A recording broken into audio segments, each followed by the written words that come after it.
The backstory of Cobra's curse at Busch Gardens revolves around an ancient, mysterious figure named King Venymyss, a snake-like ruler whose evil spirit was locked away long ago, but now seems to be rising again.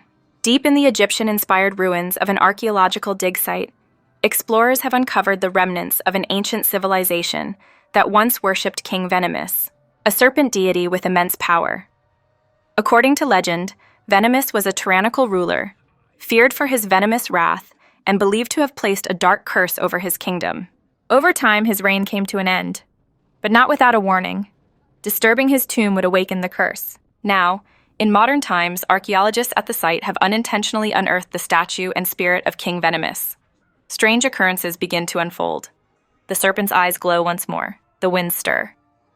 The curse is no longer legend, it's alive.